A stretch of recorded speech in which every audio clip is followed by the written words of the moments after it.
White churches have not just been supported by white supremacy, they have served as its headquarters.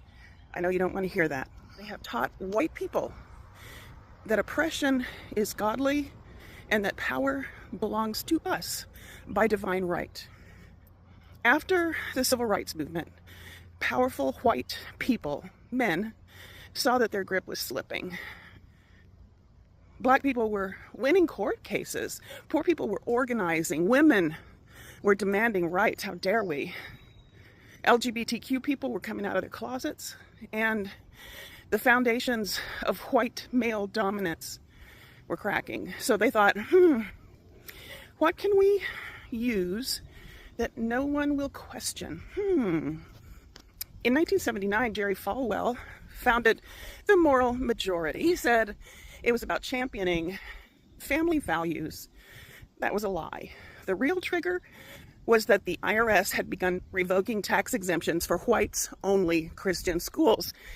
Those whites-only schools were created specifically to avoid integration. Falwell's own school, Liberty Christian Academy, was one of them.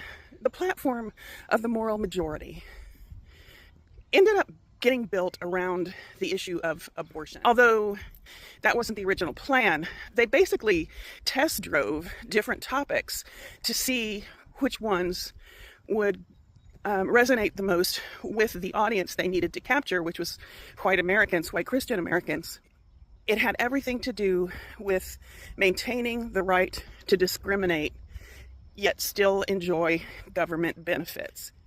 This guy named Paul Weyrich, who was a conservative political strategist, he teamed up with Falwell to build a political base.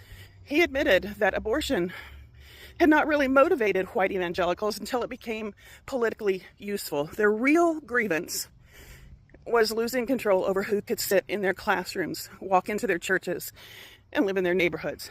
Once they realized that abortion could mask their racial panic, they made that their headline issue. They built a movement that turned pulpits into propaganda platforms. Sunday services became political strategy sessions. That's illegal. You're not supposed to be able to do that at a church if you're getting tax exemption. Ministers told white families that their enemies were not the wealthy elites exploiting their labor. They were not the politicians cutting their wages and stealing their pensions. The churches pointed to the poor, the black, the brown, the queer, the immigrant. Those people are the ones that are taking food out of your children's plate.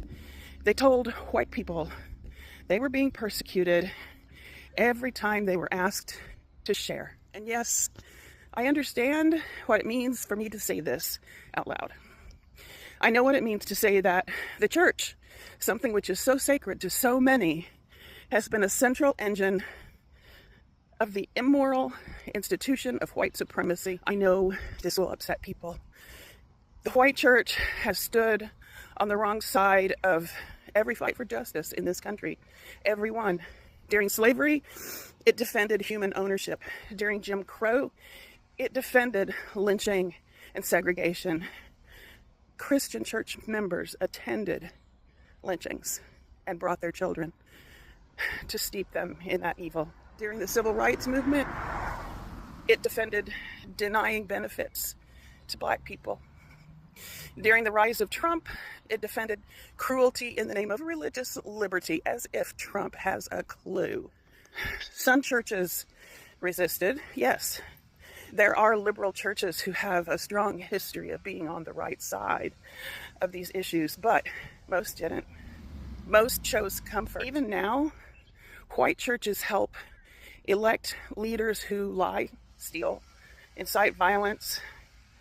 They wage war on education.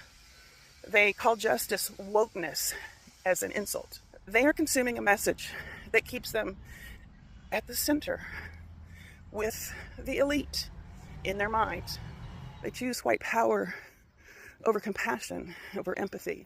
One share shows you care about setting the record straight. Please share. Next time, I am going to talk about how Donald Trump did not hijack this system. He was groomed into it.